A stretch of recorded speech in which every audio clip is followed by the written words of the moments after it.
శుభకార్యాలకు పూజార్ల కోసం వెతుకుతున్నారా? పూజారీస్.com లో అతి తక్కువ ధరలకే పూజార్లను ముందే బుక్ చేసుకోండి. వెంటనే కాల్ చేయండి. నమస్కారం, నేను మీ జాహ్నవి. మనతో ఉన్నారు ప్రముఖ జ్యోతిష్య వాస్తు పండితులు, జ్యోతిష్య వాస్తు శిక్షణ నిపుణులు, లలిత ఉపాసకులు బ్రహ్మశ్రీ నానాజీ పట్నాయక్ గురువు గారు. సూక్ష్మంలో మోక్షం ఈ ప్రత్యేక కార్యక్రమం ద్వారా మనకున్నటువంటి ప్రతి సందేహాన్ని నివృత్తి చేస్తూ ఉన్నారు. ప్రతి రోజుకి సంబంధించి ఇంపార్టెన్స్ ని కూడా తెలియజేస్తూ ఉన్నారు కదా గురువు గారు. సంబంధించి పూర్తి వివరాలు గురువు గారి మాటలు అడిగి తెలుసుకుందాం. నమస్కారం గురుగారు. గురుగారు, 2024వ సంవత్సరం వచ్చేస్తుంది. అంటే కొత్త ప్రారంభానికి అందరం సిద్ధమైపోవాలి. అయితే ప్రతి సంవత్సరం కూడా అంటే యాక్చువల్గా మనకి శాస్త్ర ప్రకారం మనం ఉగాదిని ప్రామాణికంగా తీసుకుంటాం, మన జాతకం ఎలా ఉంది చూసుకోవడానికి. కానీ మనం సంవత్సరాలని కూడా ఈ మధ్యన తీసుకుంటున్నాం, సంవత్సరానికి అనుగుణంగా నడుస్తూ ఉన్నాం. కాబట్టి ఓవరాల్గా 2024 ప్రతి ఒక్కళ్ళకి, ఈవెన్ పురుషులకు కానీ స్త్రీలకి కానీ అసలు మన వాతావరణానికి సంబంధించి కానీ ఎలా ఉండబోతోంది, కంప్లీట్ ఇన్ఫర్మేషన్ ఇవ్వండి. దానికంటే ముందు ఇది ఎలా ఉండబోతుంది అంటే దేశానికి కాలానికి సంబంధించింది కాబట్టి, కాలంలో మనుషులు కూడా ఉంటారు కాబట్టి ఆ అమ్మవారిని పితృదేవతలను తలుచుకొని మనం ప్రారంభిద్దాం. అరుణాం కరుణాతరంగితాక్షీం ధృతపాశాంకుశ పుష్పబాణ చాపాం అనిమాదిభిరావృతాం మయూకై అహమిత్యేవ విభావయే భవానీ. శ్రీమాత్రే నమః. పితృదేవతాభ్యో నమః. ఒకటి ఏంటంటే అమ్మ, చాలా సింపుల్గా ఇక్కడ మనకి ఈ 2024 ఆంగ్ల సంవత్సరంలో మనది ఉగాది. ఒరిజినల్గా చెప్పాలంటే ఉగాది రోజు మనం చెప్పుకుంటాము. కాకపోతే మనం జనవరి నుంచి కూడా కొంతమంది ప్లానింగ్స్ చేసుకుని ఉంటారు. కాబట్టి సర్వసాధారణంగా ఏంటంటే ఈ యొక్క 2024లో గురువు మే మాసం వరకు మేషంలో ఉంటాడు, దాని తర్వాత వృషభంలోకి ఎంటర్ అవుతాడు. అలాగే మీనరాశిలో రాహు, కన్యారాశిలో కేతువు, కుంభంలో శని భగవానుడు ఉంటాడు.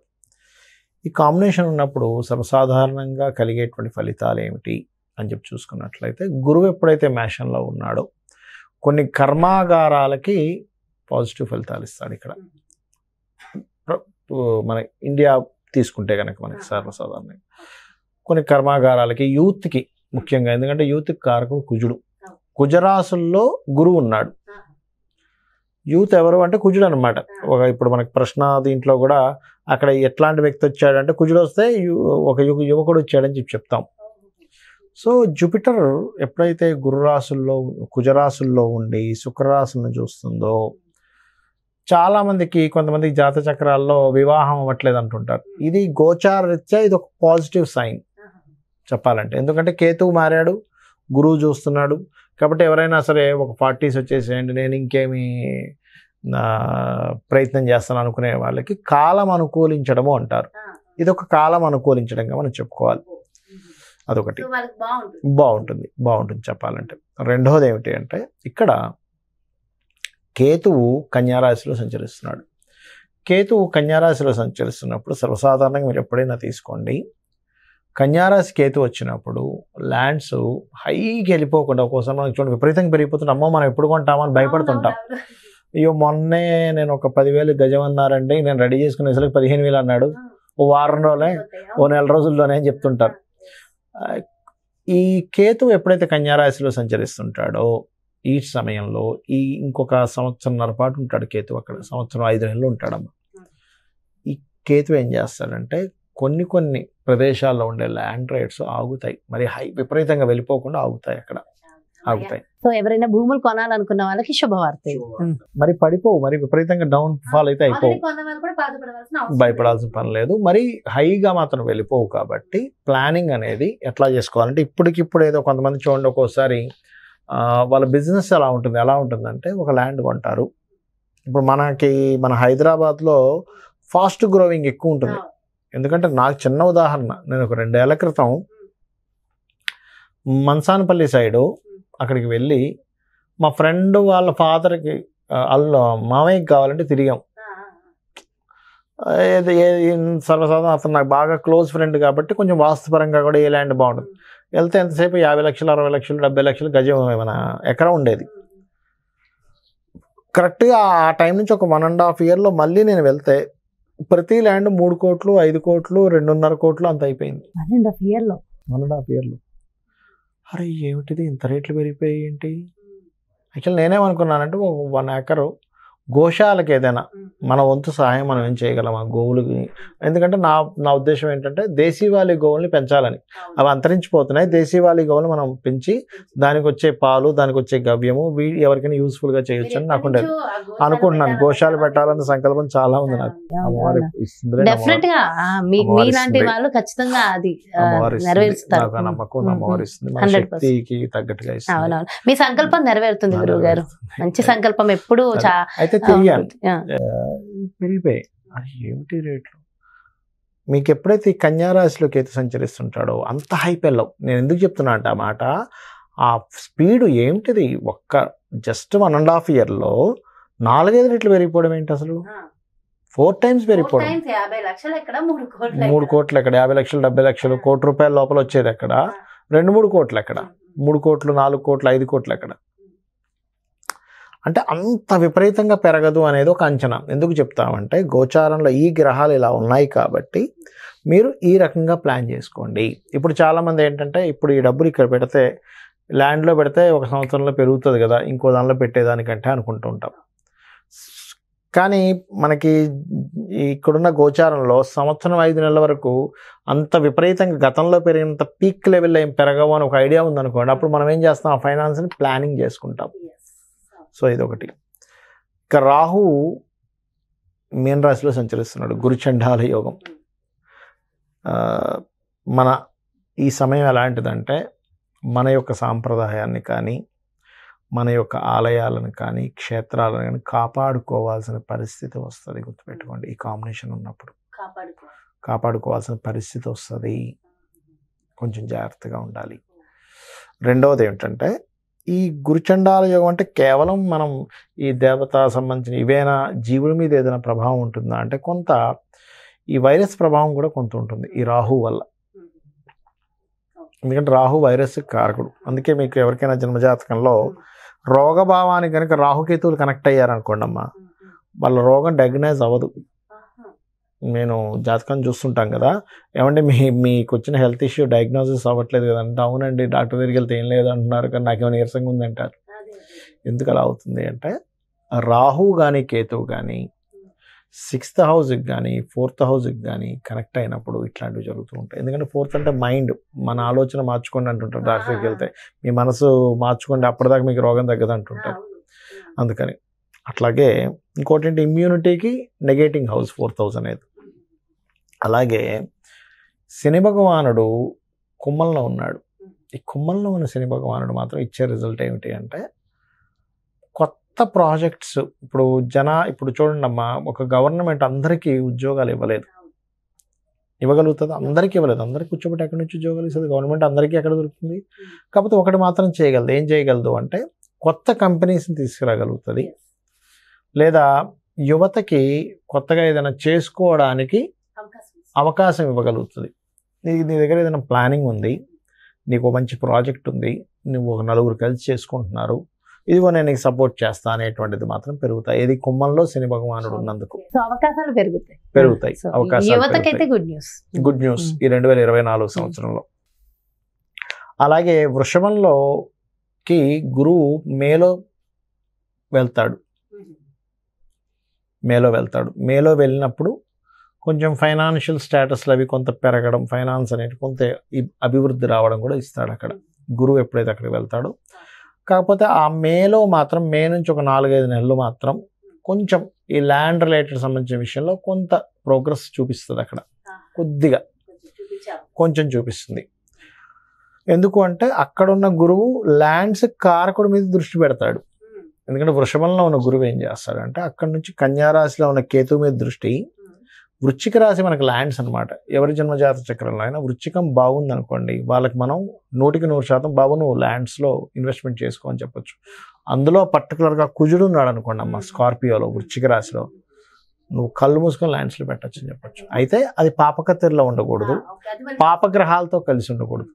ఎవరికైనా మీరు చూడండి, మీరు ఒక 10,000 జాతకాలు తెప్పించుకోండి, స్కార్పియోలో కుజుడున్నాడు, ల్యాండ్ ఉంటుంది, ఎప్పుడు ఉండదు అంటే అది పాపకత్తెరలో పడ్డము, ఆ కుజుడు పాడైపోవడం అప్పుడు ఉండదు. కానీ అలా ఉంది, ఏ పాడవలేదంటే 100% మీరు చెప్పొచ్చు, బాబు నువ్వు ల్యాండ్ కొనుక్కో, నీకు శ్రీరామ రక్ష ల్యాండ్ అని చెప్పొచ్చు వాళ్ళకి. కొంతమంది చూడండమ్మా, వాళ్ళు ఎప్పుడో ఏదో ల్యాండ్ కొంటారు, 20 సంవత్సరాల క్రితం చాలా తక్కువ కొన్నామండి, అప్పుడు మొత్తం కలిపితే ఒక 1 లక్ష రూపాయలు 2 లక్షల్లో కొనేసామండి అంటారు. ఇప్పుడు చూస్తే అది ₹1,00,00,000 కూర్చుంటుంది. నువ్వు ఎన్ని రోజులు కష్టపడితే ₹1,00,00,000 సంపాదించాలి కదా. సో ఇది ఈ స్కార్పియో సైన్ ఎప్పుడైతే గురువు చూస్తున్నాడో, వీక్షణ ఉందో, మంచి ఈ యొక్క ఇది ప్రోగ్రెస్ కొంత ఇస్తాడు. అక్కడ ఒక 4-5 నెలలు అక్కడ ఒక ప్రోగ్రెస్ వస్తుంది. ఓకే, అట్లాగే 2024 సంవత్సరం కొన్ని విషయాలు, ఈ వైరస్లను కానివ్వండి, అంటే ఒక 3-4 నెలలు స్టార్టింగ్లో ఏప్రిల్ వరకు ఉంటుందని చెప్పాను కదా. అయితే సర్వసాధారణంగా ఏంటంటే ఈ కరోనా ఎప్పుడైతే స్టార్ట్ అయిందో దాని టార్గెట్ అది మొత్తం అంతం అవడానికి it takes 7 to 7 years almost. కాకపోతే మధ్యలో మనకి ఊరటిస్తూ ఉంది, మొత్తం పోయిందని, మళ్ళీ అక్కడక్కడ ఉందని, ఇలాంటివి ఇస్తూ ఉంది. 2019-20 నుంచి స్టార్ట్ అయింది దాదాపు. 19 నుంచి ఆల్మోస్ట్ స్టార్ట్ అంతే, 19 నుంచి స్టార్ట్ 2023 4 years. 4 years ఇంకా 3 years మనకు ఉంటుంది. ఇంకో 3-4 years కాబట్టి మనం జాగ్రత్తగా కొంచెం సేఫ్టీ ప్రికాషన్స్ తీసుకుంటుంటే సరిపోతుంది. అయితే ఈ కాంబినేషన్స్ తగ్గట్టుగా మనం ఉపాసన కూడా చేసుకోవాలి. ఏమిటది? మనకి శాస్త్రాల్లో చెప్పినట్టుగా ఇప్పుడు ఇంకా కరెక్ట్గా యాప్ట్ అయింది ఏది, కలో చండీ వినాయక అనేది ఇప్పుడు ఇంకా కరెక్ట్గా యాప్ట్ అయింది. ఎందుకంటే నిత్య జీవితానికి కారక స్థానమైనటువంటి కన్యారాశిలో ఏమో కేతు ఉన్నాడు, జీవులు ఉండేటువంటి రాసులు ఏవైతే గుర్రాసుల్లో ఉన్నాడో అక్కడ రాహు ఉన్నాడు. కాబట్టి గణపతి చండీ చేసుకోవడం చాలా ఉత్తమం. దీంతోపాటు పితృదేవతలకు చేసుకోవడం ఇంకా ఉత్తమం. అలాగే మరొకటి ఏంటంటే, ఈ కుజుడు దాదాపుగా ఇక్కడి నుంచి 45 3 రోజులు 3 నెలలు 4 5 3 నెలల తర్వాత ఈ కుజుడు వెళ్ళి శనితో కలుస్తాడమ్మా కుంభంలో శనితో కలిసినప్పుడు మాత్రం అక్కడ కలిగేటువంటి ఫలితాల్లో అది అగ్ని భూ వాయు సంబంధించినటువంటి, అంటే పెద్ద పెద్ద గాలులు రావడం, వాయుతత్వ రాశుల్లో కలుస్తున్నాడు. అక్కడ ఒక 3 నెలల తర్వాత ఒక 2 months ఆఫ్ స్పామ్ ఉంటుంది అక్కడ, దాని ప్రభావం అంటే 45 days ఉంటుంది. కాకపోతే ఏదైనా ఇక్కడ నుంచి ఒక 3 months ఆఫ్ పీరియడ్, అంటే ఆల్మోస్ట్ ఇది మనకి డిసెంబర్ కదా, మార్చ్ ఏప్రిల్ నుంచి అనుకోండి. ఆల్మోస్ట్ అది ఎండాకాలం కదా, ఎండాకాలం అయినా కానీ గాలులు వస్తాయి ఆ టైంలో. ఎండాకాలం గాలి రాకూడదని లేదు కదా, అవకాశం ఉంది. ఇప్పుడు అందులోనే వాతావరణంలో మార్పులు అవకాశం ఉంది కదా, ఉంది కాబట్టి. అండ్ అలాగే కొంచెం పోలీసు మిలిటరీ వాళ్ళకి సంబంధించిన ఇబ్బంది అక్కడ ఏదైనా రావడం, గూఢాచారిగా అంటే సీక్రెట్గా కొన్ని ఇవి జరగడం కొంతమంది మీద. ఇప్పుడు చూడండి, కొన్నిసార్లు మనం ఈ కాశ్మీర్ ఇట్లాంటి వాటిల్లో దాడులు జరుగుతుంటాయి సీక్రెసీగా, ఎందుకంటే సీక్రెట్ సైన్ కుంభరాశి కూడా. అటువంటివి కొంచెం ఆ టైం పర్టికులర్గా, అంటే దాదాపుగా మనకి మార్చ్ ఏప్రిల్ ఆ పీరియడ్ నుంచి ఒక 3 months కొంచెం జాగ్రత్తగా ఉండాలి ఈ రక్షణ శాఖ అనేటువంటిది. ఎందుకంటే ఈ మార్స్ ఎవరైతే ఉన్నారో ఈయన శనిని రాహుని దాటుకుని ముందుకు వెళ్ళాలమ్మా. సో మార్స్కి సాటర్న్ అండ్ రాహు శత్రువులు, దాటుకుని ముందుకు వెళ్ళాలి. అందుకని కొంచెం అక్కడ జాగ్రత్తగా ఉండవలసినటువంటి పరిస్థితి ఉంది. ఇంకోటి ఏంటంటే, ఎప్పుడైనా మీన రాశిలో కానీ ధనుసు రాశిలో కానీ రాహు సంచరించేటప్పుడు అందరూ ఏదైతే ఇంక ఇదే అయిపోతుంది అనుకుంటారో అది కంప్లీట్ తిరుగుతుంది అమ్మ, గుర్తుపెట్టుకోండి. కంప్లీట్ తిరుగుతుంది ఏదైనా కానీ. అందరూ ఇంకా ఇదే అయిపోతుంది అనుకునేది, ఎందుకంటే కాలస్వరూపుడు రాహు ఎవరైతే ఉన్నారో జీవుల మీద, అది రెట్రో ప్లానెట్ అంటారు. రెట్రో ప్లానెట్స్ ఎప్పుడైతే జీవుల మీద మీన రాశిలోకి ఎంటర్ అవుతుంటాడో లేదా ధనుసులో ఎంటర్ అయ్యేటప్పుడు, మనం ఒకటి అనుకుంటే కాలం ఒకటి తిప్పుతూ ఉంటుంది, ఒక మాయ కమ్ముతూ ఉంటుంది మనల్ని. ఎలా అంటే రాహు మాయ అంటారు దాన్ని. మీరు ఈ సమయంలో నేను ఒకటే చెప్తాను, ఇందాక నేను గత వీడియోలో కూడా చెప్పాను, ఈ ఆస్ట్రాలజర్స్ కావచ్చు, లేకపోతే మన గురువులు కావచ్చు, పూజారులు కావచ్చు, జడ్జిలు కావచ్చు, లాయర్లు కావచ్చు, టీచర్లు కావచ్చు, కన్సల్టెన్సీ సెంటర్స్ వాళ్ళు కావచ్చు, చాలా జాగ్రత్తగా ఉండాలి. అంటే ఇదేమిటంటే జాగ్రత్త అంటే మేము జాగ్రత్త ఉండాల్సిన అవసరం ఏముంది అంటారు. నేను ఒకటే చెప్తాను, మనకి రామాయణం మనకు ఒక పాఠం నేర్పిస్తుంది. ఏంటంటే ఆంజనేయ స్వామి అంటే ఎంత శక్తిమంతుడమ్మా, ఆంజనేయ స్వామికి మించిన శక్తిమంతుడు లేడు. అష్టసిద్ధులు ఉన్నాయి, సాక్షాత్ రుద్రస్వరూపుడు ఆయనే. మేఘనాథుడు ఒకరోజు ఒక యాగం చేసి వచ్చి యుద్ధానికి వస్తాడు. మొత్తం అందరినీ తుడిచిపెట్టిపోయేలాగా చేస్తాడు యుద్ధం. ఆ రోజు ఆంజనేయ స్వామి మరియు జాంబవంతుడు వీళ్ళందరూ ఇది మన రోజు కాదు, వెళ్ళిపోదాం ఇక్కడి నుంచి అని వెళ్ళిపోతారు. ఈరోజు మేఘనాథుడిది. మేఘం అంటే ఎవరో కాదు, రాహు, గుర్తుపెట్టుకోండి. ఈరోజు మేఘనాథుడిది. ఈరోజు మనం సైలెంట్గా ఉండాలి, అక్కడి నుంచి వెళ్ళిపోతారు. వెళ్ళిపోయి నెక్స్ట్ డే అంతటి వాళ్ళు ఎందుకు, కాలం మనకు అనుకూలంగా లేనప్పుడు చాలా జాగ్రత్తగా ఉండాలి, నమస్కరించేసి పక్కకి వెళ్ళిపోవాలి. అలాగే ఇప్పుడు రాహు మీనంలో సంచరిస్తున్నాడు, జాగ్రత్తగా ఉండాలి. ఈ పర్టికులర్గా వీళ్ళు ఉన్నటువంటి వారు బికాజ్ ఆఫ్ రామాయణంలో చాలా స్పష్టంగా ఉంటుంది. మీరు రామాయణం చదవండి. వెళ్ళిపోయాక అందరూ ఇదైపోతే అక్కడ మళ్ళీ ఒక విషయం ఉంటుంది. జాంబవంతుడు అనుకుంటా ఎవరిని అడగకుండా ఆంజనేయుడు ఎలా ఉన్నాడని అడుగుతాడు. వీళ్ళు అడుగుతారు, ఇదేంటి అందరూ ఆంజనేయ స్వామిని ఎందుకు అడిగావంటే, ఆ ఒక్కడుంటే చాలు మొత్తం కథ మొత్తం నడుస్తుంది, విజయం మనదవుతుంది అని చెప్తాడు. అందుకే కదమ్మా ఇప్పుడు కృష్ణుడు, మన రథసారథి కృష్ణుడు, వాళ్ళ అర్జునుడు కృష్ణుడు ఉన్నటువంటి ఆ రథం మీద కూడా ఆంజనేయ స్వామి మీద ఉంటుంది జెండా. ఎందుకు, ఆ ఒక్కతను ఉంటే చాలు. అంతటి విజయాన్నిచ్చే అతను కూడా మేఘనాథుడు ఆ రోజు యుద్ధానికి వచ్చినప్పుడు ఈ రోజు మనది కాదని వెళ్ళిపోయాడు. క్రికెట్లో మీకు తెలుసా, ప్రతి బాల్ కొట్టడు బాగా ఎక్స్పీరియన్స్ ఉన్న వ్యక్తి. ఏది కొట్టాలి ఏది కొట్టకూడదు తెలియాలి. కాలం ఎలా ఉందో తెలుసుకోవాలి, కాల స్వరూపాన్ని తెలుసుకోవాలి. జ్యోతిష్కుడు ఎప్పుడు జాగ్రత్తగా ఉండాలో తెలుసుకోవాలి, ఎప్పుడు సక్సెస్ అవుతారు. ఇలాంటి విషయాలు తెలుసుకోవడం చాలా ముఖ్యం. అండ్ చాలా చాలా డీటెయిల్ గా వివరించారు గురుగారు. Thank you so much. నమస్కారం. కరెక్ట్ గా ప్రాపర్ గా ఈ వీడియో మొత్తం విన్న వాళ్ళకి ఖచ్చితంగా గొప్ప స్థితికి వెళ్ళే అవకాశాలు 100% ఉన్నాయని నేనైతే నమ్ముతున్నాను. ఎందుకంటే ఒక్క వీడియోలో ఒక్క మాటలో చాలా అర్థం మనం తీసుకోవచ్చు.